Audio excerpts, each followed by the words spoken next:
Hey, what's up guys? Gons here for the Face Like the Sun YouTube channel. So here's the deal. I'm gonna dive into spiritual warfare in the next several videos that I produce. I won't be making as many daily updates, but that's just kind of the plan, and that's what I've felt led to do this year. But I realized early on in this study about spiritual warfare and the spiritual dimension and everything else, that this battle, the spiritual battle, exists now, has existed, and will always exist so long as we're on this side of eternity. And even in this moment that you watch this video, the battle wages on, and we have to choose to participate in resisting the wiles of the devil. And these are mind games with a poison pill for the heart in an attempt to draw your soul into captivity and eventually death. So don't be deceived, because we actually have victory in Jesus Christ. But in terms of the spiritual dimension, what I'm talking about is your mind. Think about the importance of your mind, and don't forget that as we dive into some of this material. Now, Americans and people around the world stopped this weekend to indulge in the sport of alcohol and consumer food products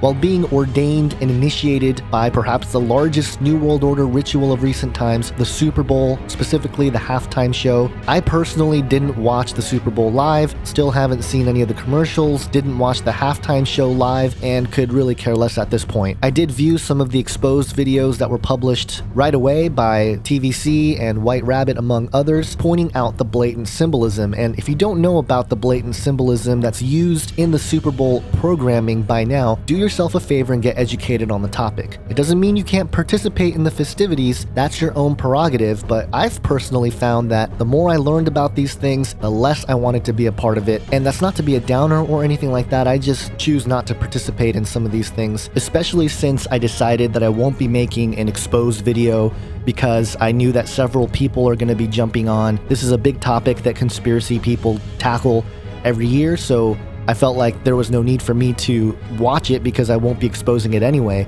And also because I know that Americans are hypnotized by something like the Super Bowl. So I decided, my personal choice, to step away and not even get involved in it. But I will say that one of the biggest corporate sponsors for the Super Bowl is Pepsi. And aside from all the rumors surrounding what's actually in Pepsi, they were always responsible for the CGI constructed UFO overlays of past Super Bowls, and they're known for their classic UFO abducting a Pepsi machine commercial that aired in the 1980s. So no surprise to see the Pepsi logo featured in the halftime show, to have that connection to that quote-unquote extraterrestrial, but more specifically spiritual, and dark spiritual in this case, connection. And more recently, Pepsi's video production of the Black Knight satellite Decoded claimed in the production itself that it was based on true facts. So I ask you, are they simply lying for the purposes of entertainment with something like this, or were they blatantly telling us something weird and crazy is actually happening? Well, regardless, there's a more important question here surrounding this whole Super Bowl thing, and that is, how many of you prayed against this massive ritual that was basically displayed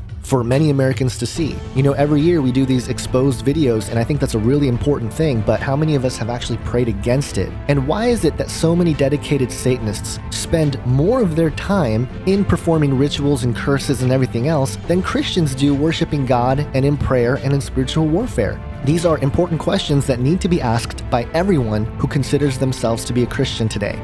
And it's the heart of this whole video series about spiritual warfare, the spiritual dimension, and everything else. Now, the victory has been demonstrated in the death, burial, and resurrection of Jesus Christ. Now think about that. The spiritual implication of that event is so cosmic and so astronomical that all who seek truth must continue to investigate the issue surrounding Christ, surrounding the Bible, surrounding Bible prophecy, especially as things get heated up. But as we stand here today, the emergence of the beast from this spiritual dimensional sea or waters in the form of a technological revolution means that the most intense spiritual warfare are about to begin. And I think, personally, in my opinion, we've entered and are about to enter an even more intense time of great distress, tribulation, and troubled times. But that's not necessarily a bad thing for the church. It means the resistance plan, called under the direction of being salt and light to the world to prevent decay and shine truth upon the world, that movement will be very strong. So no time to argue over when the rapture will occur. If it happens, great. If not, let's be ready. So put on the full armor of God and let's jump in.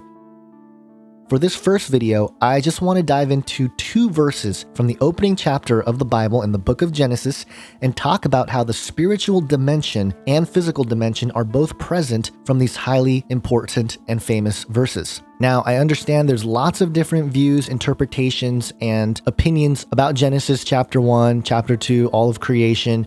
Some take a more materialistic interpretation, others take a more spiritual one, the one I will share with you today. I've found also that the pre-Adamic race concept, the gap theory, etc. are pretty interesting. I also respect the young earth creationist view, but all these particular views won't infringe or impact anything that I want to share with you here today. In the beginning, God created the heaven and the earth. Now, when we talk about in the beginning, time has an origin here, and the order of creation here is important as well. God brought time into existence, and he had to do it first because it's the foundation for the following objects and events. Now, next it says God created. This is the first recorded event, God creating, but it's also an indication that God existed prior to the beginning. God could not start creating in our time domain before he created time-space. So it's logical to suggest that God also created the beginning, but specifically here it says God created the heaven and the earth.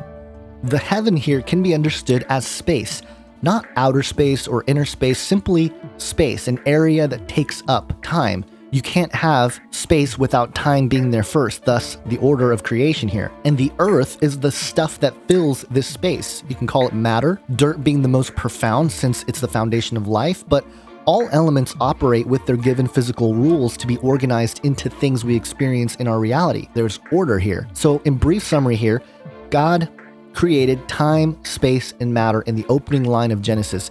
And what would be the only logical glue for any of this to be possible? The spiritual dimension. Perhaps what might be understood as the world that existed before this time, space, matter began to exist. And while it may sound ridiculous for something to exist without time, space, and matter, that's the whole point of the spiritual part of the spiritual dimension. It exists apart from our physical universe, yet in terms of intelligent and conscious interaction and experience, the spiritual dimension is very much teeming with non-corporal intelligent entities. And again, this realm seems to be the operating place of the mind. We have access to the spiritual dimension constantly through the realm of the mind. Therefore, to connect directly with God through Jesus Christ means to cut through all the deceptive options of communication within the spiritual dimension, within the spirit realm, and connect directly to the source of all creation. Now, if that's not powerful enough to get your attention, I don't know what is. But moving on to the second verse in the Bible here. And the earth was without form and void, and darkness was upon the face of the deep, and the Spirit of God moved upon the face of the waters. Now the earth without form and void, as it were, when God created time, space, and matter, they did not have any shape. Nothing was formed except for the elements. The Hebrew word tohu means formless, confusion, unreality, emptiness. How could there be time, space with emptiness or unreality? Well, the existence of this spiritual dimension is a pretty good explanation. Next we have bohu or vavohu, another word for emptiness, emphasizing the idea that while the substance of the universe existed, the shapes and forms were not yet. And darkness was upon the face of the deep. Now the word darkness can be translated obscurity.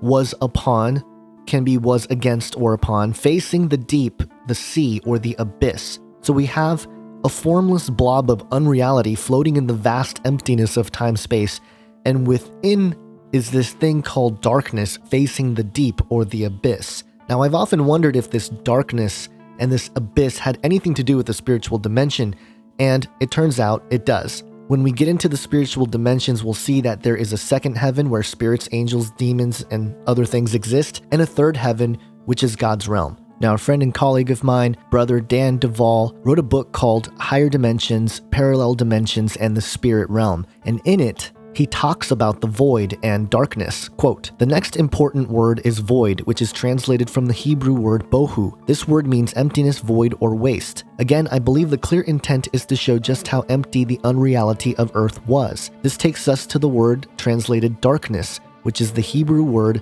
chosek. This word means darkness, obscurity, or secret place. The most interesting thing about the word darkness is its application in other passages. It is repeatedly used in reference to spiritual and not literal darkness. I believe this is because it was a spiritual component of the spiritual template that pre-existed the physical creation. 2 Samuel 22 verse 29 says, "For thou art my lamp, O Lord, and the Lord will lighten my darkness." The darkness there is shosik. Job 17:13, "If I wait, the grave is mine house. I have made my bed in the darkness." The word shosek again. Psalm 107:14, "He brought them out of darkness, shosek, and the shadow of death, and break their bands in sunder." The list of scriptures that apply darkness or shosik to spiritual realities is extensive. This was a spiritual darkness that was present. The next key word that we find is the word deep, which is translated from the Hebrew word tehom. This word means deep or abyss. Other definitions include primeval ocean and grave. Tehom is referred to as a person with a voice and hands. It is also the force by which God destroyed the earth in the days of Noah. The deep is first spiritual, although it has power in the physical realm. End quote.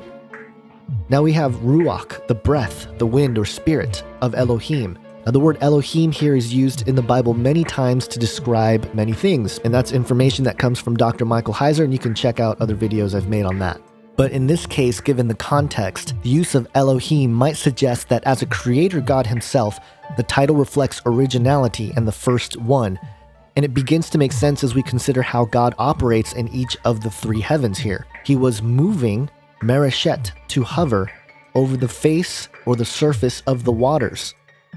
Now we saw in the last verse, God create time, space, and matter. And I think here when God manifests and is moving and hovering, some translations even suggest a fluttering. I believe this is the manifestation of energy. So in essence, in the first two verses of the Bible, we see time, space, matter, and energy being conducted, created, and manifested by God. Now interesting, darkness faces the deep or the abyss, but God's spirit faces over the waters. Could this be suggesting barriers between spiritual dimensions? Hopefully you get the glimpse of what the Bible might be talking about when it comes to the creation and how it relates to the spiritual dimension. Now I understand there's a lot of different views with Genesis 1, and all these views are things that I respect and I try to understand the best I can, not holding too tightly to any one interpretation, but I think all of us have the dedication to be true to the word the best we can and hold the standard of Scripture as authority.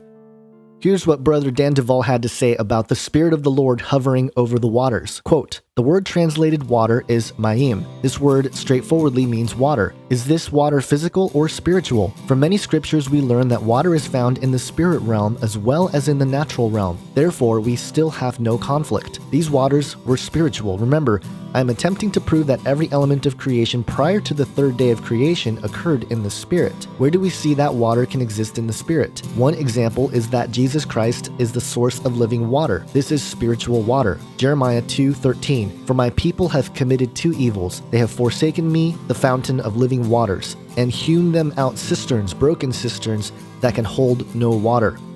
And Revelation 7:17, "For the Lamb which is in the midst of the throne shall feed them, and shall lead them unto living fountains of waters, and God shall wipe away all tears from their eyes." Thus, after studying the first two verses of Scripture, we learn the following. God created the dimensions of the higher heavens, God created a spiritual earth, and the Spirit of the Lord hovered over the spiritual earth as God was preparing to form it. End quote. So again, hopefully that gives you some information to think about. You don't have to agree with everything I say here or everything Dan says here. Obviously, him and I aren't in total agreement with everything either, but that's okay. You know, we're in agreement with all the major things and the overall message. So in that, we can come together and rejoice in the Lord and, you know, share some ideas and thoughts. So let me know what you guys think. I'll leave you with this. Job 38:7. "When the morning stars sang together and all the sons of God shouted for joy." Now these are entities, again, beings, in the spiritual realm, celebrating the creation of the earth. If you read back 2 or 3 verses in Job 38, which means there was an audience for creation. And how could there be an audience for creation unless the spiritual dimension exists?